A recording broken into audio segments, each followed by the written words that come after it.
Donc, bonjour, merci à tous et toutes d'être présents aujourd'hui. C'est notre dernière conférence mensuelle de 2022 du RQSPAL. Aujourd'hui, on a la chance d'avoir Diane Tapp, qui est professeure agrégée à la Faculté des sciences infirmières de l'Université Laval et co-directrice du RQSPAL et directrice de l'Institut de soins palliatifs et de fin de vie Michel Sarrazin, Université Laval. Et Philippe Houd, qui est un étudiant au deuxième cycle en administration des affaires, qui aussi travaille à l'Institut de soins palliatifs de Michel Sarrazin à l'Université Laval. Donc aujourd'hui, on va avoir la chance de les entendre. Ils vont nous entretenir sur la transition numérique et open access des cahiers francophones de soins palliatifs. Sans plus tarder, je leur cède la parole. Merci à tous pour votre présence. Bon, ben merci François. Je vais débuter.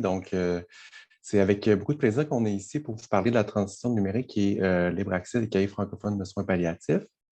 Comme mentionné par François, je vais être accompagné de Diane Tapp au courant de la présentation. Donc, je ne sais pas, Diane, Juste, si tu... oui, ben merci de nous accueillir, François, toute l'équipe.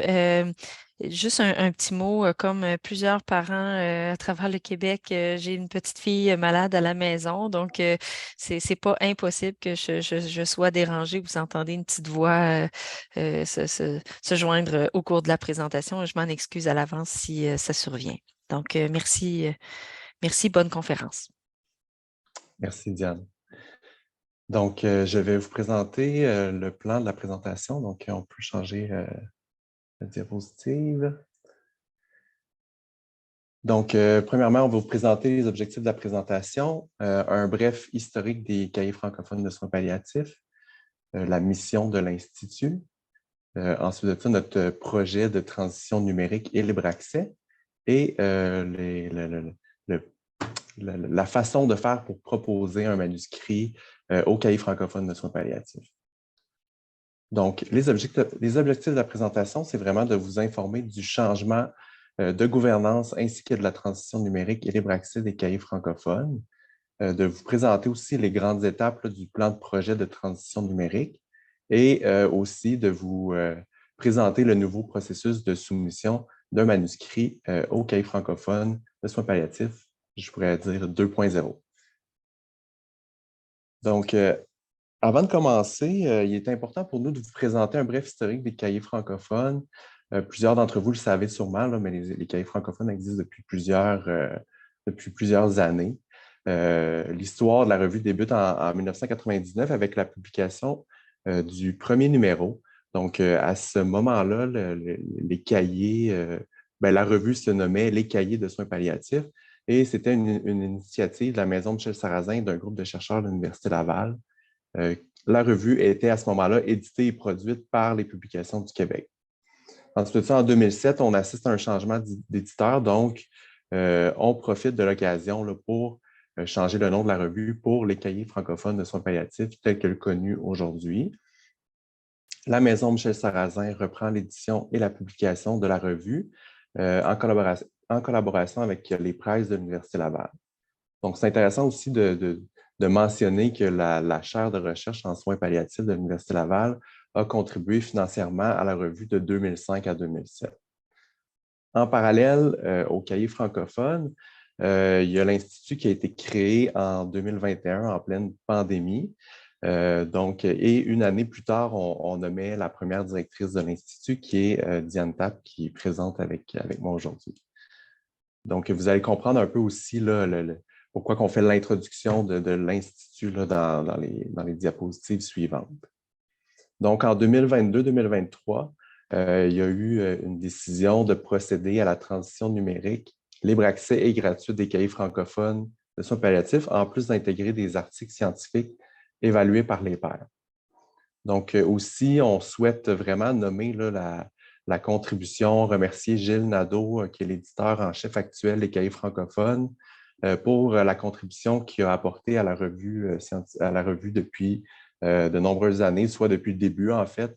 M. Nadeau participe également au comité de transition numérique que je vous présenterai un petit peu plus tard. Il apporte vraiment une belle contribution là, au groupe de travail. Donc, Voici quelques éléments à propos des cahiers tels que connus à ce jour, aujourd'hui. Donc, c'est une revue en format papier avec une publication biannuelle, donc juillet et décembre. C'est un abonnement qui est payant. Et les manuscrits qui sont acceptés sont les réflexions critiques, les comptes rendus de recherche, les témoignages, recensions d'écrits, les entrevues et des textes sur les pratiques innovantes, là, toujours dans le domaine des soins palliatifs et de fin de vie. Juste retenir ce point-là, parce que dans une volonté de vouloir continuer un peu l'esprit des cahiers francophones tels que connus, mais il y a certains éléments qu'on a conservés pour la nouvelle mouture des cahiers francophones. Et également, il y a présence actuellement d'un comité de lecture et un comité éditorial, donc pas d'évaluation par les pairs présentement. Donc maintenant, quelques mots sur la mission de l'Institut afin de bien saisir la transition qui était toute naturelle des cahiers francophones. Mais juste avant de vous parler de la mission de l'Institut, j'aimerais juste énumérer quelques critères pour lesquels un institut est créé à l'Université Laval. Puis, on va comprendre que c'était quand même pas une nécessité, mais comme c'était tout naturel d'avoir un institut de soins palliatifs et de fin de vie. Donc, un institut est créé quand il y a une masse critique de chercheurs et de professeurs interdisciplinaires, qui a un créneau prioritaire pour la société, que ça répond à des besoins de formation et de recherche sur un territoire donné et qu'on a des partenaires locaux, nationaux et internationaux. Donc, on voit que l'Institut de soins palliatifs et de fin de vie coche toutes les cases d'un institut à l'Université Laval. Donc, ça allait de soi que c'était une nécessité, en fait, là, de créer cet institut-là. Donc, si on parle un petit peu plus de la mission de l'Institut, donc, on est ici pour démystifier les soins palliatifs et de fin de vie, la mort et le deuil dans notre société par nos activités de recherche, d'enseignement et de transfert de connaissances. On a la volonté d'être un carrefour d'échanges et de rencontres entre les communautés universitaires, communautés de pratique, les organismes communautaires et la population. On a le souhait d'être un facilitateur, un générateur et un promoteur des savoirs scientifiques dans le domaine. Puis, on souhaite contribuer à former une relève qualifiée de cliniciens, de chercheurs et chercheuses, ainsi que de gestionnaires du réseau de la santé et des services sociaux. Donc, les objectifs derrière les objectifs derrière la transition numérique de la revue, c'est vraiment d'offrir aux chercheurs et aux étudiants une source de diffusion de qualité qui est indexée, qui est intersectorielle, interdisciplinaire, pardon, qui est francophone, libre accès et gratuite. Donc, on parle également du processus de soumission qui est gratuit. Par l'effet même, offrir aux lecteurs et aux cliniciens, cliniciennes, une ressource qui est facilement accessible en ligne, d'articles variés, et encore là, qui est gratuit, qui ne nécessite pas d'abonnement.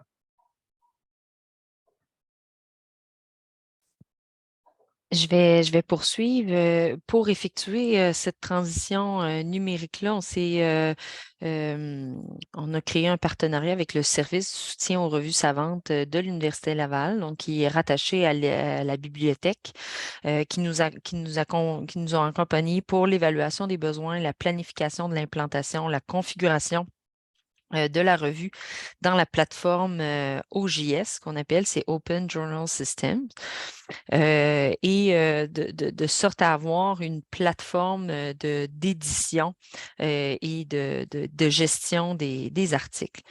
Donc, la plateforme OJS est en fait la plateforme la plus utilisée dans le monde. C'est 25 000 revues qui utilisent cette plateforme de gestion des articles scientifiques. Souvent, quand vous publiez dans les plus grandes revues, à travers les différentes maisons d'édition avec lesquelles vous faites affaire, c'est le système OJS, qui est un système open access, qui est utilisé par ces maisons d'édition-là. C'est un système qui a été développé par le PKP, non pas Pierre-Carl Pelado, mais le Public Knowledge Project, qui est une initiative de plusieurs universités, de sorte à créer un logiciel gratuit, des logiciels gratuits permettant l'édition, la diffusion, l'amélioration de la qualité de l'édition scientifique. Et ça s'inscrit en fait dans tout le courant de la science et l'édition libre.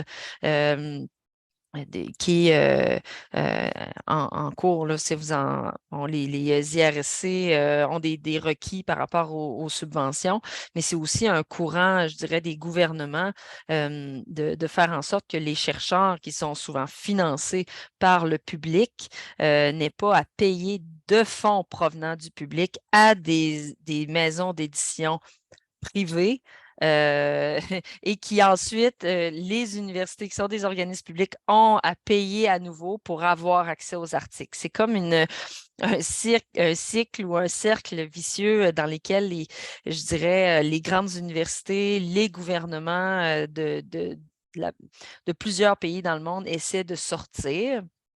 Pas complètement de manière radicale, mais essaie de trouver des moyens alternatifs pour la publication scientifique de qualité sans avoir à défrayer ces coûts-là vers des organismes privés, des compagnies, puis qui ont tendance aussi, je dois le rajouter, qui ont tendance à prendre des petites revues qui fonctionnent, qui sont publiques, qui sont gratuites, ils les prennent et les supportent et les rendent privés.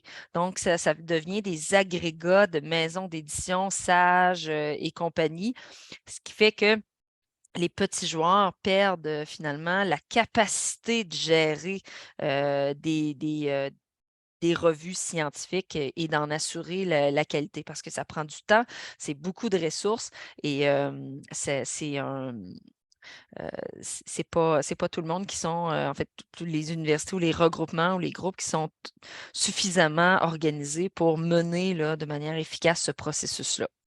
Donc, une des alternatives ou une des façons que les différentes universités et soutenues par le gouvernement, je dirais, bon, dans ce cas-ci, du Québec, les FRQ, les trois organismes là, liés au FRQ supportent Érudit, que vous avez probablement entendu parler, qui est un consortium interuniversitaire canadien non commercial qui soutient le processus de publication d'un très grand nombre de revues. En fait, c'est plus de 300 revues scientifiques culturelles avec un bon nombre de visiteurs, en fait, un grand lectorat à travers le monde, donc 5 millions de visiteurs dans le monde chaque année. Un lectorat autant francophone, en fait, je ne dirais pas autant francophone, mais francophone et anglophone. Donc, ce n'est pas juste une plateforme francophone, bien que beaucoup de revues francophones qui y sont hébergées, et 1200 bibliothèques au Canada qui sont abonnées ou qui sont partenaires. Donc, sa mission est de vraiment soutenir la publication numérique ouverte, ainsi que la recherche en sciences humaines et sociales, en arts et lettres, et aussi en santé. Donc, c'est la plateforme OJS et Érudit, je dirais, se parlent à travers la coalition Publica dans le but de faire évoluer toute l'édition scientifique et la production scientifique de manière ouverte, pérenne et non commerciale. Donc, c'est vraiment dans le courant, là, comme un changement de paradigme par rapport à la publication scientifique.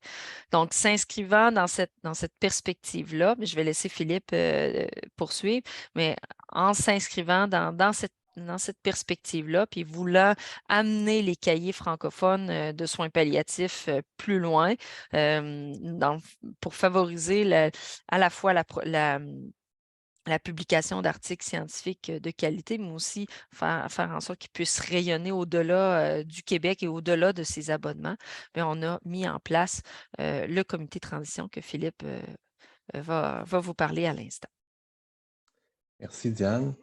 Donc, évidemment, un tel projet, ça ne se réalise pas seul. Donc, c'est rapidement l'idée de créer un comité de transition allait de soi.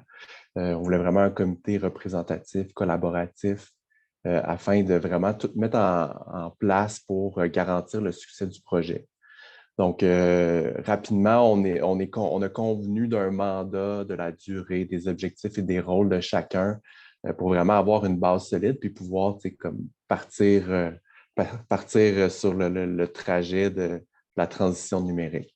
Donc, vous voyez à droite là, la composition. Donc, il y a moi qui est le chargé de projet là, qui va coordonner toutes les rencontres, développer le contenu avec Diane.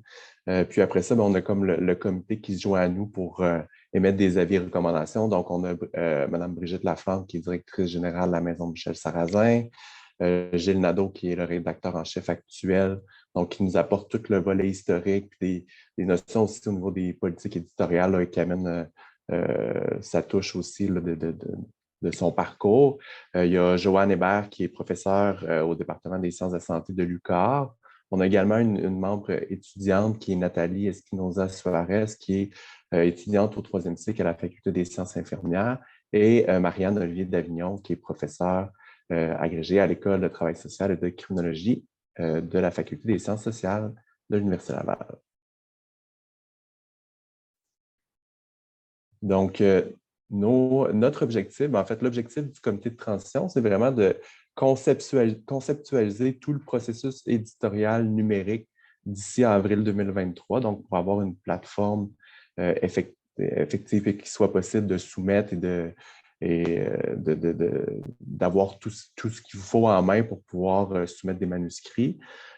Possiblement que la OJS va être disponible avant, mais en tout cas, bref, on s'est donné comme objectif avril 2023 et également de publier un premier numéro sous la direction de l'Institut pour décembre 2023, avec l'idée quand même de contribuer au dernier numéro des cahiers francophones là, tel que connu à ce jour, le numéro de juillet 2023. Donc, on va contribuer à celui-ci.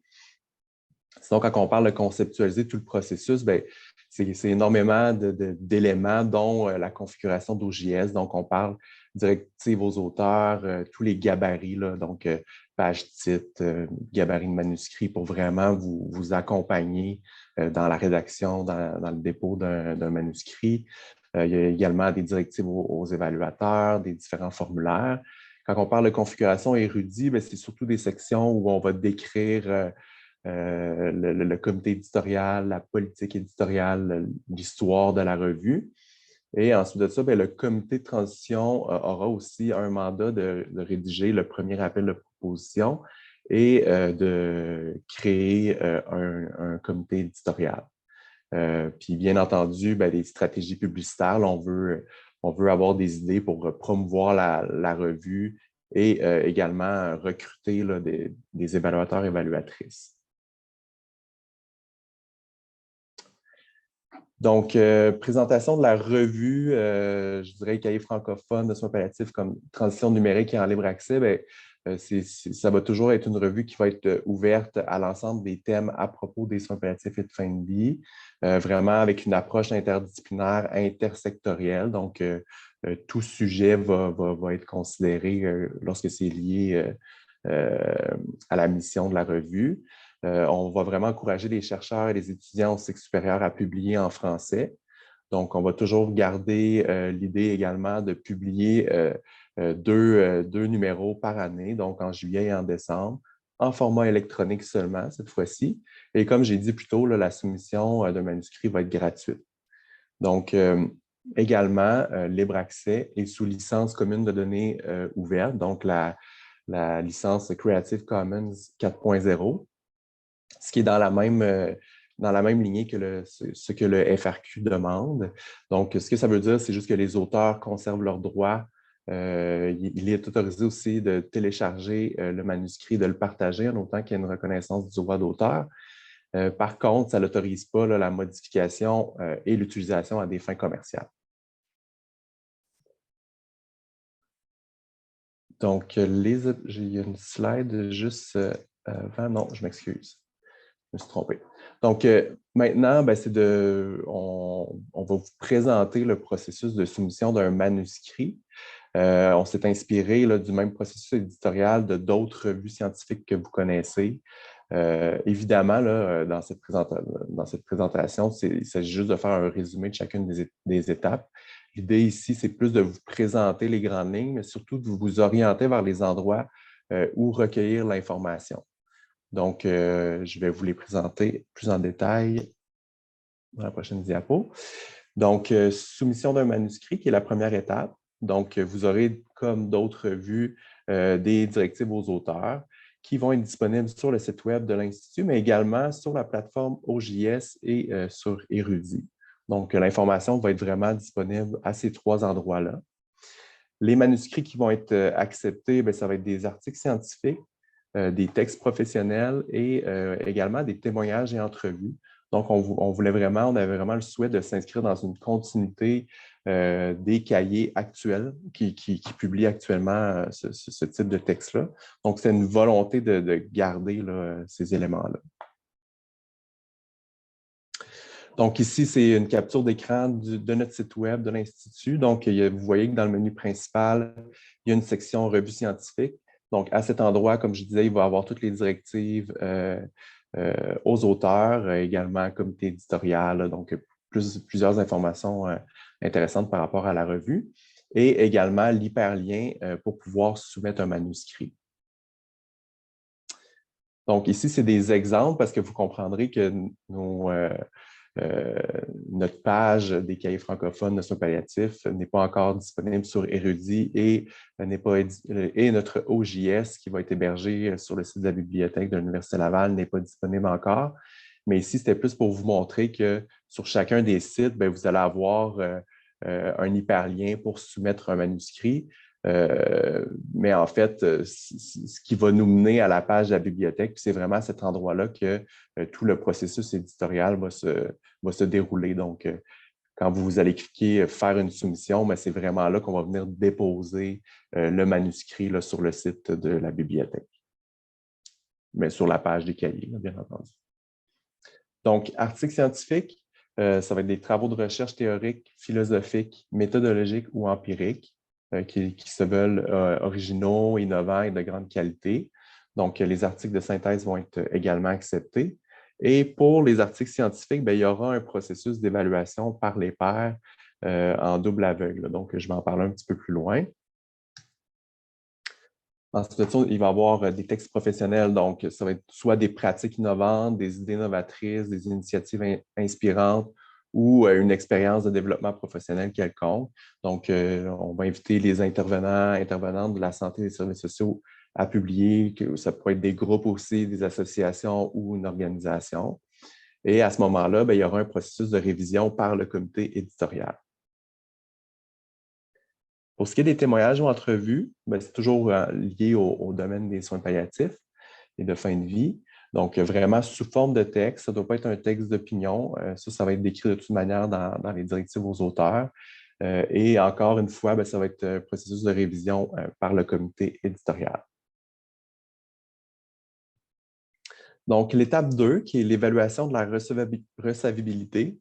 Donc, c'est vraiment l'évaluation initiale de la soumission. Fait qu'on va plus venir valider est-ce que les types de documents soumis respectent les directives aux auteurs, est-ce qu'on respecte le format demandé, etc., etc. Donc, ça va plus être le rôle de la rédactrice ou le rédacteur qui va recevoir le manuscrit de valider qu'il est conforme. Et si non conforme, peut-être de communiquer avec l'auteur pour corriger la situation ou demander le document manquant. Fait que juste de comprendre que si la directive aux auteurs n'est pas nécessairement respectée, ça ne veut pas dire automatiquement que le manuscrit va être refusé. Là. Donc, il n'y aura pas besoin de refaire une autre soumission. Mais ça pourrait arriver qu'à cette étape-ci, le comité éditorial décide de refuser un manuscrit si le manuscrit ne répond pas à la mission de la revue ou si c'est un sujet de nature diffamatoire ou violente, bien évidemment. Donc, ensuite de ça, l'évaluation du manuscrit par les pairs. Donc, comme dit précédemment, c'est seulement les articles scientifiques. Donc, c'est un processus qui est anonymisé, donc à la double aveugle. Parce que dans le sens que si les auteurs, pas les auteurs, excusez-moi, les évaluateurs désirent faire des commentaires et des propositions à même le manuscrit en option, avec l'option suivi des modifications, ça va être possible, mais on va demander quand même d'anonymiser ces commentaires-là. Il y aura d'ailleurs un guide là, pour aider les évaluateurs à rendre anonymes leurs commentaires là, si besoin. Donc, ça va être disponible sur notre site Web. Et cette évaluation-là va être réalisée là, par un formulaire d'évaluation qui va être directement intégré à partir de la plateforme OJS. Donc, pour les critères d'évaluation, ça va être l'intérêt et originalité, la qualité et portée du cadre théorique et ou des hypothèses, la présentation de la méthodologie et des considérations éthiques, qualité des résultats et de la discussion, clarté et structure du texte et la qualité de la langue. Donc, tout ça basé sur une échelle là, de excellent à très faible, l'évaluateur va pouvoir simplement cocher. Il y aura également à la fin du formulaire un endroit là, où l'évaluateur va pouvoir indiquer des commentaires qui s'adressent uniquement au comité éditorial. Et il y aura une autre section pour des commentaires qui s'adressent à l'auteur.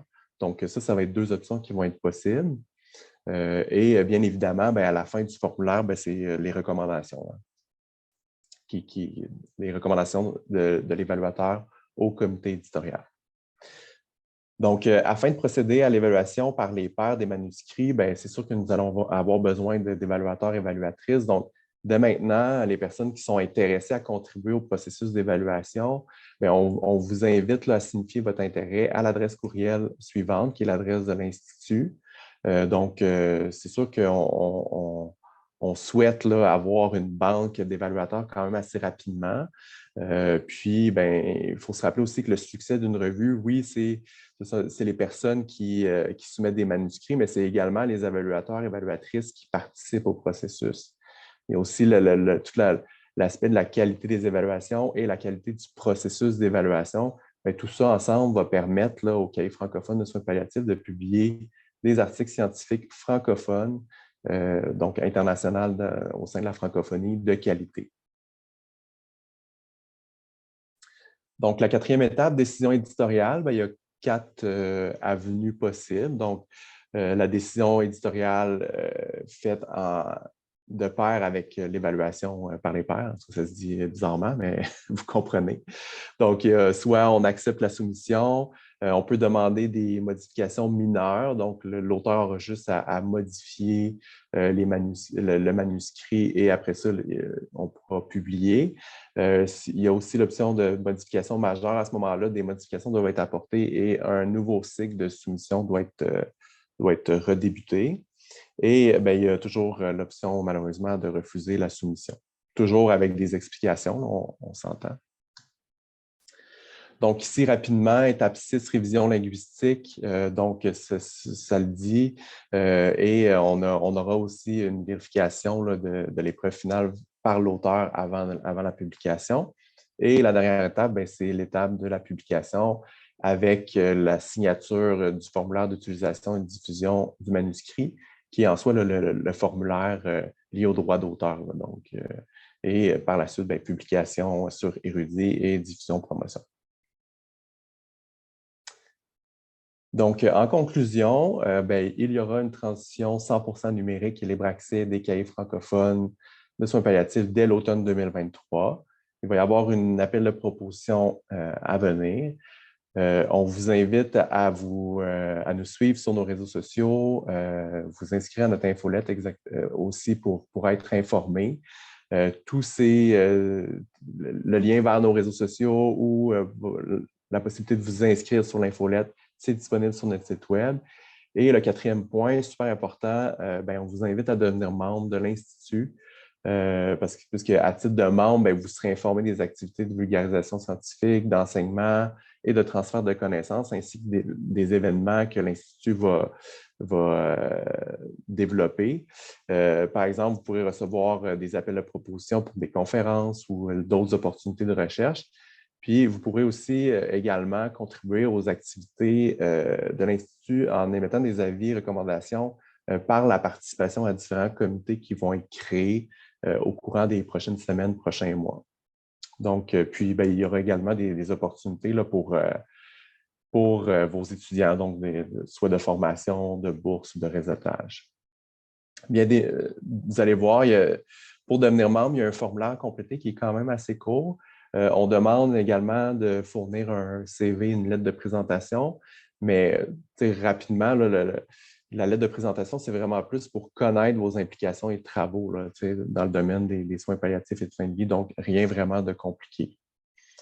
Donc, ici, c'est encore des captures d'écran, mais c'est juste pour vous montrer que pour vous inscrire, il y a l'hyperlien dans la diapositive précédente, mais également, si vous vous rendez sur le site web de l'Institut, vous avez dans le menu un onglet Membres avec un bouton pour devenir membre et vous avez toute l'information sur la procédure pour vous inscrire. Donc, nos références et on met à votre disposition nos coordonnées si jamais vous avez des questions, que ce soit par rapport au processus d'édition ou quoi que ce soit. Et on laisse également l'hyperlien du site web. Merci tout le monde.